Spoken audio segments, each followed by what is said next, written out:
छोटासा एक सहशिक्षक तो सेवानिवृत्त झालेला आहे, पण त्याचा आपण यथोचित या ठिकाणी सत्कार केला ते आपलं फार मोठं म्हणा. आश्रमशाळा या आर्थिकदृष्ट्या दुर्बल घटकातील विद्यार्थ्यांचं चांगल्या पद्धतीनं शिक्षण व्हावं, ते मुख्य प्रवाहामध्ये यावे आणि ते स्वावलंबी बनावे. इतर समाजाप्रमाणे या विमुक्त जाती भटक्या जमातीमधील विद्यार्थ्यांना सुद्धा शिक्षण घेण्याचा अधिकार आहे.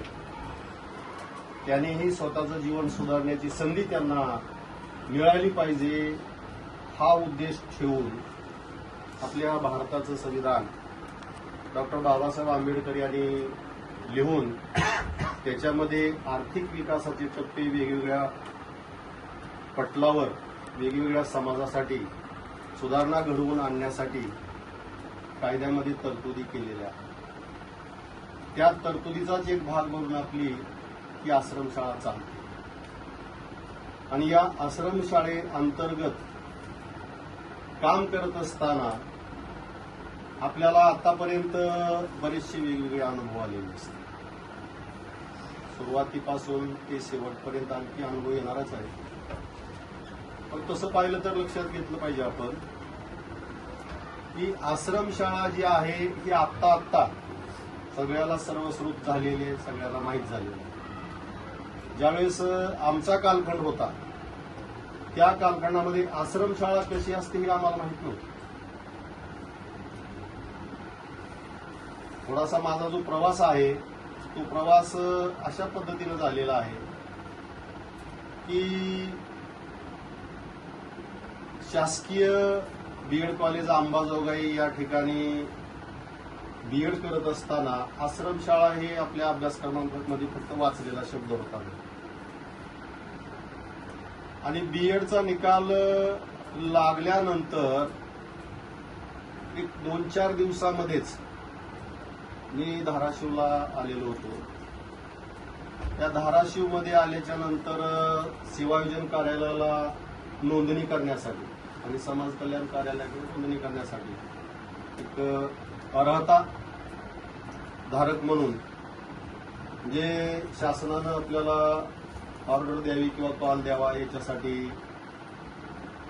नोंदणी करण्यासाठी आलो. त्यावेळेस त्या आमची जी शाळा होती जी आहे त्या शाळेवर नुकतेच जॉईन झालेले माझे सहकारी एक जाधव नावाचे आहे, त्यांची माझी भेट ओळख काहीच नव्हती. मग त्या ठिकाणी मी जी काही चर्चा करत होते अधिकाऱ्याबरोबर थोडासा माझ्या बोलण्याचा जरा सूर थोडा वेगळ्या पटीत होता. त्यावेळेस तरुणाई होती आणि कायद्याचं ज्ञान थोडंसं असल्या कारणामुळं मुद्देसूद त्या अधिकाऱ्याला मी चर्चा करत असताना हा माझा जो सहकारी होता त्याला काहीतरी माझे शब्द भावले असते. मग कार्यालयाच्या बाहेर पडल्यानंतर तो माझ्या पाठीमागच आला. पाठीमागं आल्यानंतर थोडं बाहेर गेल्यानंतर त्यानं मला थांबवलं आणि आपण कुठले आहेत, नाव काय करतात तुम्ही, चर्चा झाली. मग चर्चा झाल्याच्या नंतर मी सांगितलं त्याला माझं MA झालेलं आहे आणि BEd सुद्धा झालं आणि मी सध्या आता कुठंतरी शिक्षक म्हणून जॉईन होण्याची माझी धारणा आहे. मग आता ती योगायोग म्हणा की तो शिक्षक म्हणाला की आमच्या शाळेवर एक तुमच्या विषयाची जागा आहे, तुम्ही येता. म्हणजे शाळा कुठली आहे ते म्हणजे आश्रमशाळा. मग आश्रमशाळा त्यांच्याकडून ऐकल्यानंतर मला वाटलं आश्रमशाळा म्हणजे काय प्रकार आहे. तर शाळा जनरल शाळा, जिल्हा परिषद शाळा त्या सर्वश्रुत सगळ्याला माहिती आहे. परंतु आश्रमशाळा म्हणजे त्यावेळेस मी नवीन ऐकली. मग त्यांच्या माध्यमामधून मी त्या शाळेवर जॉईन झालो. मग शाळेवर जॉईन झाल्यानंतर असं अनुभव सुरुवातीला आला तर गावही नाही, शहरही नाही, कुठली वस्ती नाही, फक्त आणि फक्त शाळा, त्या ठिकाणी विद्यार्थी, काम करणारा कर्मचारी वर्ग, याच्याशिवाय तिथं दुसरं काहीच नाही. त्या ठिकाणी चहा पिण्याची सुविधा सुद्धा नव्हती. मग अशा परिस्थितीमध्ये त्या ठिकाणी जॉईन झाल्याच्या नंतर सुरुवातीला असं वाटायला लागलं, कारण का दुसरीकडे माझं सिलेक्शन 2-3 ठिकाणी झालेलं होतं.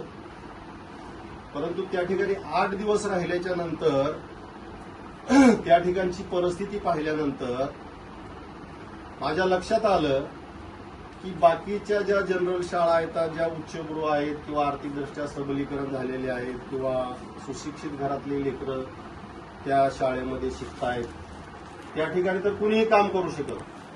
परंतु या अशा विमुक्त जाती, भटक्या जमाती, आर्थिकदृष्ट्या दुर्बल घटकातील पालकांच्या लेकरांना शिकवणं हे आवश्यक आहे असं मला त्यावेळेस वाटलं. मग त्याच्यामुळं बाहेर दुसऱ्या ऑफर आलेल्या असताना सुद्धा मी त्या ठिकाणीच रमलो सर. आणि एक आश्रमशाळा म्हणजे एक निवासी शाळा असल्या कारणामुळं राहणं, खाणं, पिणं आणि झोपणं त्या ठिकाणीच. वास्तव असं आहे की आम्ही त्या कालखंडामध्ये म्हणजे जो काय माझा स्टाफ होता माझ्या बरोबरचा, तर तो स्टाफ सहित आम्ही त्या शाळेवरच निवासाला होतो. मुलामध्येच आम्ही राहायचं, मुलाबरोबरच जेवण करायचं, त्यांच्या काही अडीअडचणी आम्ही समजून घ्यायच्या, त्यांना वेळेनुसार आम्ही त्यांना सगळ्या गोष्टी सांगायचो. कुठलीही गोष्ट त्यांना अवजड वाटेल किंवा अवघड वाटेल किंवा त्यांना भीती वाटेल किंवा त्यांना आई वडिलाची आठवण येणार नाही ही भूमिका आम्ही घेतली त्या ठिकाणी. की त्या मुलाबरोबर आम्ही खेळायचं, त्यांच्याबरोबर हसायचं, त्यांची मानसिकता जशी असेल तसं आम्ही बनायचं आणि त्या मुलांना त्यांच्या गावाची आठवण सुद्धा येणार नाही अशा पद्धतीचं वातावरण आम्ही त्या शाळेमध्ये तयार केलं. त्याच्यामुळं विद्यार्थी जे आहेत हे विद्यार्थी त्या शाळेकडे आकर्षित झाले. लक्षात घ्या की त्या ठिकाणी काम करणारा जो घटक आहे, मग ती संस्था असेल, मुख्याध्यापक असतील, शिक्षक असतील, शिक्षकेतर कर्मचारी असतील, ह्या सगळ्यामध्ये एक टीम वर्क असणं गरजेचं आहे. सगळ्यामध्ये एक टीम वर्क असणं गरजेचं आहे. ठेवे, दावे, गट, बाजी वगैरे आश्रम शाळेमध्ये करायचीच नसते. कारण का आपण एक परिवार आहात. आश्रमशाळा संकुल म्हणजे एक परिवारासारखं आहे की ते परिवार आपला आहे. मग कुठलं काही झालं तरी त्याला सगळ्यांनी सामुदायिक स्वीकारणं ही काळाची गरज आहे. मग काय असो, छोटी मोठी गोष्ट असू द्या, त्या ठिकाणी सगळे जर इन्व्हॉल्व्ह झालात तर त्या ठिकाणी जे काही संकट असेल, समस्या असतील, त्या समस्या एकमेकाच्या सहकार्यानं आपण सहजासहजी त्या पेलवू शकतो. परंतु एखादा प्रसंग जर असा काही आला आणि तो त्याच्या संदर्भात आहे, आपल्याला काही देणे घेणं आहे, अशी भूमिका जर आपण घेतली तर दुसऱ्या वेळेस आपल्यावर प्रसंग आल्यानंतर तो सुद्धा तसाच म्हणणार. मग त्याच्यासाठी कुठलीही छोट्यात छोटी किंवा मोठ्यात मोठी कुठलीही गोष्ट असू द्या, त्या ठिकाणी सामुदायिक टीम आपली आहे, हा आपल्या परिवारातला सदस्य. अशा अनेक प्रकार आमच्या शाळेवर सुद्धा झाले की पालक वर्ग जो आहे, पालक वर्ग कुठल्या तरी सबबीमुळं, कुठल्या तरी कारणामुळं शाळेवर येऊन तक्रारी करायचा किंवा एखादा शिक्षकाकडून शिकवत असताना समजा एखाद्या विद्यार्थ्याला काही छडी मारली असेल किंवा थप्पड मारली असेल, त्यामुळे काही तक्रारी बरेचशा आल्या. मग ते आल्याच्या नंतर त्याचं सोल्युशन काढून त्या पालकाची मनस्थिती बदलवण्याचं काम आपण केलं पाहिजे. कारण का शिक्षक हा विद्यार्थ्याला शिक्षा करतो, तो का करतो? तो काही वैयक्तिक दुश्मनी त्याच्याशी नाही किंवा त्याच्या गावाशी आपला काही संबंध नाही किंवा त्याच्या शेताशी शेत आपलं जुळलेलं नाही. मग हा शिक्षक त्या विद्यार्थ्याला शिक्षा करतो, याच्या पाठीमागे त्या विद्यार्थ्याची जडणघडण व्यवस्थित व्हावी म्हणून तो शिक्षक शिक्षा करतो, हे पटवून देण्याचं काम सुद्धा आम्ही स्वतः शाळेनं केलेलं आहे. त्याच्यामुळं परिसरातल्या लोकांचा तर विश्वास आमच्यावर बसला. पण एवढंच नाही सर की आमच्या शाळेमध्ये बीड जिल्ह्यातले, लातूर जिल्ह्यातले, सोलापूर जिल्ह्यातले, इकडं पंढरपूर साईडचे, इकडं उमरगा, किल्लारी, अशा लांब लांबच्या गावातले विद्यार्थी आमच्याकडे आल्याच्या नंतर पूर्ण शिक्षण झाल्याशिवाय टीसी नेत. म्हणजे होतं का, तर त्या ठिकाणी त्या विद्यार्थ्याला अपेक्षित असलेले विचार, त्या ठिकाणी अपेक्षित असलेली गुणवत्ता, त्याला अपेक्षित असलेली मानसिकता, त्याला खतपाणी देण्याचं काम आपण सर्वांनी करणं गरजेचं असतं आणि ते आम्ही केलेलं आहे. त्यामुळं ज्यावेळेस आमचे संस्थापक हयात होते त्यावेळेस फक्त आणि फक्त मी त्यांच्या बरोबर गाडीमध्ये एकच वेळेस विद्यार्थ्याचा शोध घेण्यासाठी फिरलो गावोगावी. आणि त्याच्यानंतर जे विद्यार्थी आमच्याकडे आले ते विद्यार्थी पुन्हा आम्हाला दुसऱ्या वर्षीपासून आम्हाला शोधण्याची गरज पडली. ज्या दिवशी शाळा चालू होत होती, 15 जून आता चालू होती, कधी पाठीमागं 20 जूनला होत होती, कधी 13 जूनला व्हायची, कधी 5 जूनला व्हायची. मग ऍडमिशन प्रक्रिया पहिल्या दिवशी, शाळा चालू होण्याच्या आदल्या दिवशी शाळेच्या ग्राउंडमध्ये कमीत कमी 150 पालक मुक्कामी यायचे मुलं घेऊन ऍडमिशन करण्यासाठी. मग अपेक्षित जे विद्यार्थी आहेत आम्हाला ज्या वर्गाचे, त्या वर्गांचे आम्ही ऍडमिशन घेतल्यानंतर दुपारी 5 वाजेपर्यंत ऍडमिशन क्लोज असं आम्ही बोलू लागलो. कारण का विलाज नाही, निवासी शाळा आहे. निवासी शाळेमध्ये आपल्याला विद्यार्थी किती ठेवायचा परवाना आहे त्या परवान्याच्या पुढे जाता येत नाही. तरी सुद्धा आमची संस्था आतापर्यंत तुम्हाला सांगतो, मान्य संख्या प्राथमिकला 120, माध्यमिकला 120 आणि ज्युनियर कॉलेजला 80 आणि इंदिरा गांधी मुलांचं वसतिगृह 35 विद्यार्थी आणि बालगृह आता चालू झाले 10 वर्षापूर्वी, त्या ठिकाणी जे काही असतील तेवढे. म्हणजे एवढी म्हणजे मान्य संख्या. या मान्य संख्या व्यतिरिक्त 150 ते 150 विद्यार्थी आमच्या शाळेमध्ये जादा आहेत. आत्ता सुद्धा जादा आहेत. निवासाला आहेत, त्याच्या खाण्यापिण्याची सगळी सुविधा संस्था करते. म्हणजे एक्स्ट्रा एक आश्रमशाळा आम्ही त्या ठिकाणी सुरू केल्यासारखं आहे. म्हणजे एवढे विद्यार्थी त्या ठिकाणी आहेत आणि कुठल्याही विद्यार्थ्याला आम्ही आता तो ज्या ह्याच्यात बसत नाही, या नियमात बसत नाही म्हणून त्याला परत लावत नाही. व्हिजनटीचे विद्यार्थी जर असतील तर त्यांना एक्स्ट्रा ती संस्था सांभाळते, आतापर्यंत सांभाळते. मग आता या ठिकाणी लक्षात घेण्यासारखी बाब आहे की शाळेचा विकास म्हणजे आपला विकास. शाळेचा विकास म्हणजे आपला विकास. कारण काही शाळा व्यवस्थित चालली तर आपलं जीवन सुरळीत चालणार आहे, ही भूमिका आमची होती. कारण का शाळेमध्ये जर विद्यार्थी असतील तर शाळा चालणार आहे, शाळा चालणार आहे तर आपल्याला पगार मिळणार आहे. जर शाळाच नाही चालली आणि विद्यार्थीच नसतील तर वर्ग नाही तर आपण नाही. मग ही अशी वेळ आपल्यावर जीवनामध्ये कधीही येणार नाही, येऊ नये याच्यासाठीचा प्रयत्न आमच्या संस्थापकापासून ते शेवटच्या घटकापर्यंतच्या कर्मचाऱ्यापर्यंत आम्ही प्रयत्नवादी होतो. आणि आता आम्ही जुने जे आहेत त्या काळातले म्हणजे 1990 पासून जे जॉईन झालेले जे आहेत ते आता जवळपास शेवटच्या टप्प्यामध्ये माझा परवा नंबर लागला. आणखी एक शेवटचा माध्यमिक शाळेचा एक शिक्षक राहिलेला आहे. मग आमची ही पिढी संपुष्टात आली आता त्या ठिकाणी. परंतु जे नवीन आलेले आहेत त्या नवीन आलेल्या लोकांना सुद्धा आम्ही बाळकडू ह्या पद्धतीच दिलेला. म्हणजे त्यांना पटवून सांगितलेलं आहे की बाबा ही जनरल शाळा नाही, त्या जनरल शाळेसारखं समजू नका. आलं गेलं, शाळेच्या टायमिंगमध्ये आलं, शाळा संपल्यानंतर घरी गेलं असं करू नका. कारण का या ठिकाणी आपण तनमन धनानं जर झोपून दिलं तरच ही शाळा नावारूपाला येणार आहे आणि आपलं जीवन सुरळीत चालणार आहे. तुम्हा सर्वांच्या माहितीसाठी एक सांगतो, एक महत्वाची गोष्ट अशी आहे की माझ्या जीवनाची मी 1 सप्टेंबर 1994 त्या शाळेमध्ये जॉईन झालो. तेव्हापासून ते काल 32 वर्षे होईपर्यंत तुम्हाला खरं वाटणार नाही पण मी एक सुद्धा अर्जित रजा घेतलेली नाही. अर्जित रजा एक सुद्धा नाही. आणि जे किरकोळ रजा येतात त्या किरकोळ रजामधल्या सुद्धा 5, 6, 4, 3 शिल्लकच आहे. म्हणजे सांगण्याचा उद्देश माझा असा आहे की आपलं पोटपाणी या कामामुळे चालतंय. माझा परिवार ह्या कामावर चालतोय. मी जर या ठिकाणी प्रामाणिकपणे काम केलं तर मला कुठली अडचण येणार नाही.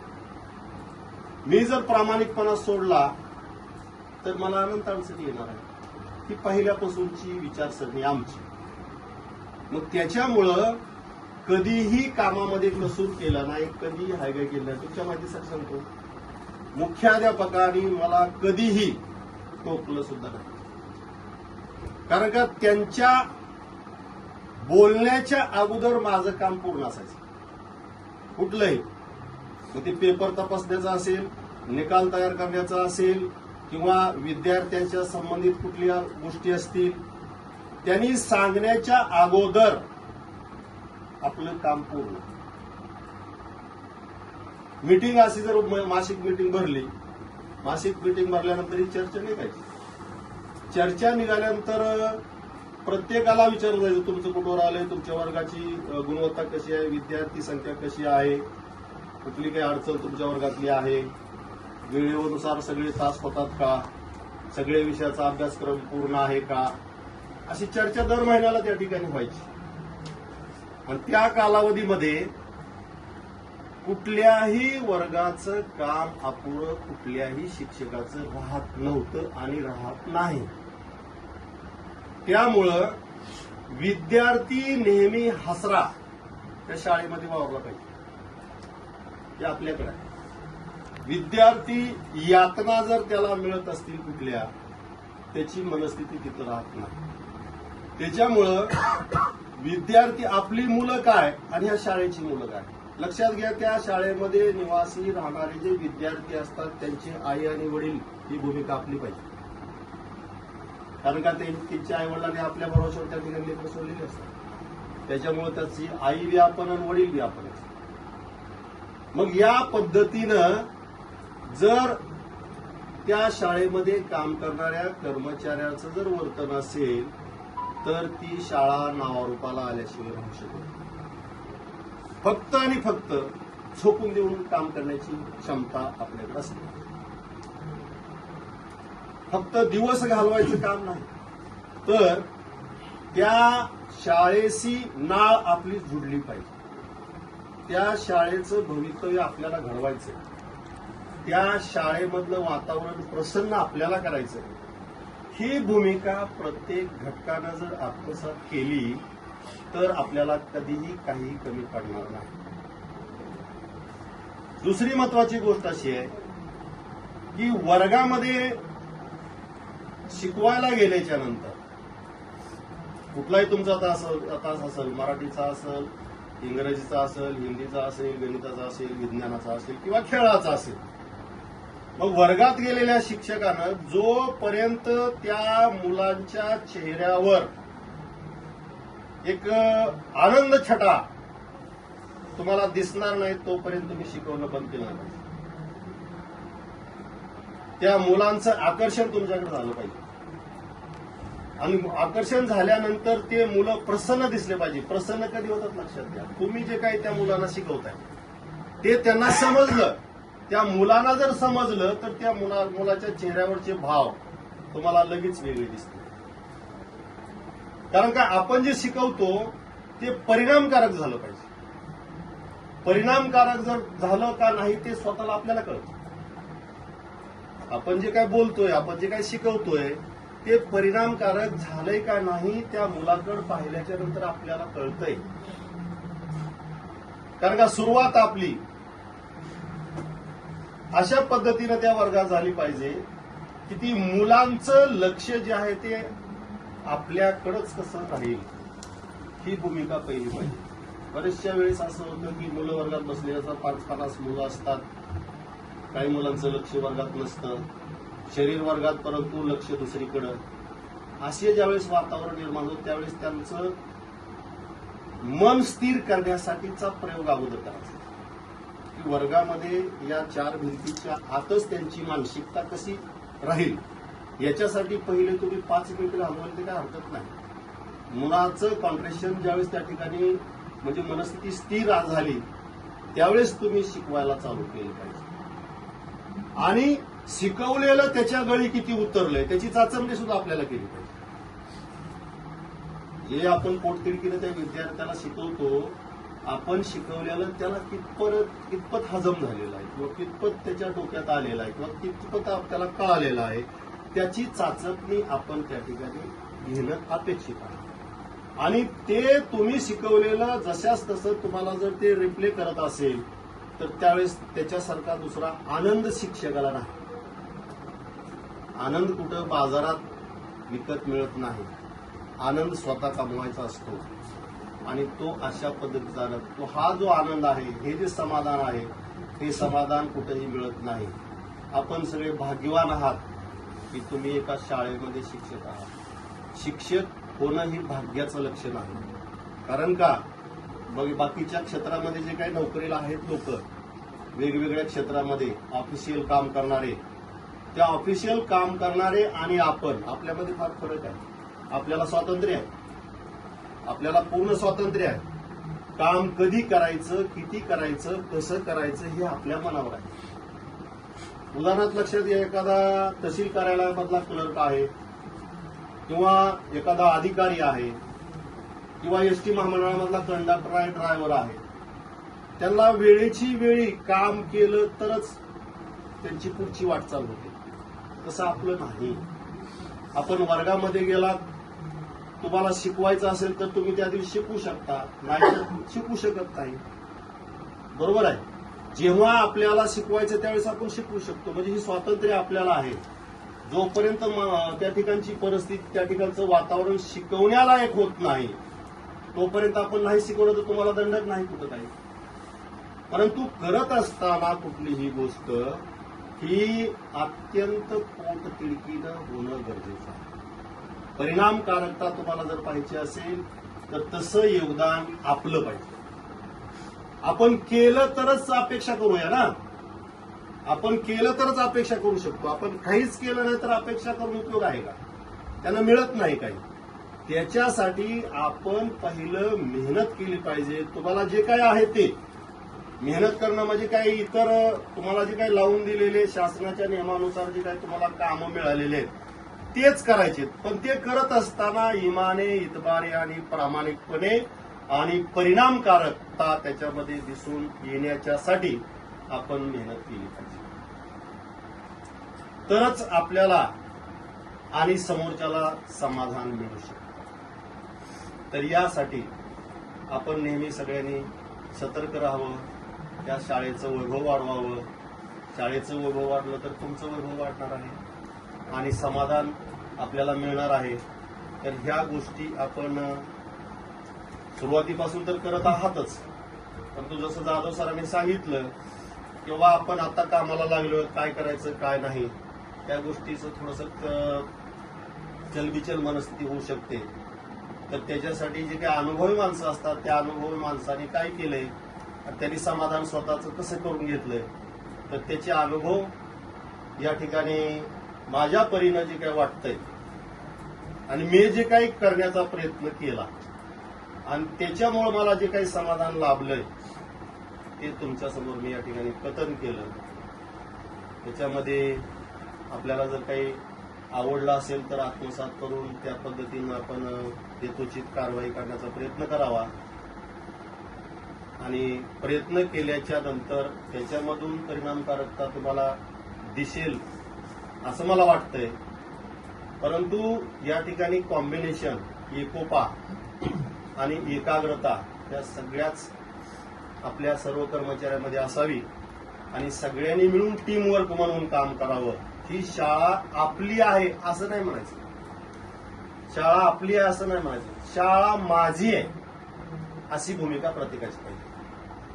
माझी शाळा आणि आपली शाळा थोडा फरक आहे. आपली म्हणजे सामुदायिक. तर सामुदायिक म्हणजे काय होतं आता लक्षात घ्या. वर्गामध्ये सुद्धा विद्यार्थ्याला जर तुम्ही सांगितलं की हा वर्ग आपला आहे म्हणण्यापेक्षा हा वर्ग माझा आहे असं प्रत्येक विद्यार्थ्याला वाटलं पाहिजे. माझा वर्ग म्हटल्यानंतर तो विद्यार्थी वर्गामध्ये जे काही तोडफोड व्हायला लागलेले आहे, बाकडे इकडे तिकडे सरकलेले आहेत, बोर्डावर काहीतरी घाण झालेली आहे किंवा वर्गामध्ये केर कचरा पडलेला आहे, तर तो विद्यार्थ्याला जर वाटलं की हा माझा वर्ग आहे, साफ केला पाहिजे, तो पटपट काम करतो. तसं ही शाळा माझी आहे अशी भूमिका या ठिकाणच्या सगळ्याच घटकाची जर मनात जर विचारसरणी आली तर या शाळेला उंचीच्या शिखरावर जाताना कुणीही अडवू शकत नाही. तर या ठिकाणी संस्थेनं तुम्ही सर्व कर्मचाऱ्यांनी मला या ठिकाणी माझा यथोचित सत्कार करण्याचा मानस आपल्या मनामध्ये आला आणि मला या ठिकाणी बोलून सन्मानपूर्वक सगळ्यांनी सत्कार केला, त्याबद्दल मी संस्थेचे, शाळेचे आणि सर्व कर्मचाऱ्यांचे या ठिकाणी मी मनपूर्वक आभार मानतो आणि माझे 2 शब्द थांबवतो. जय हिंद, जय महाराष्ट्र.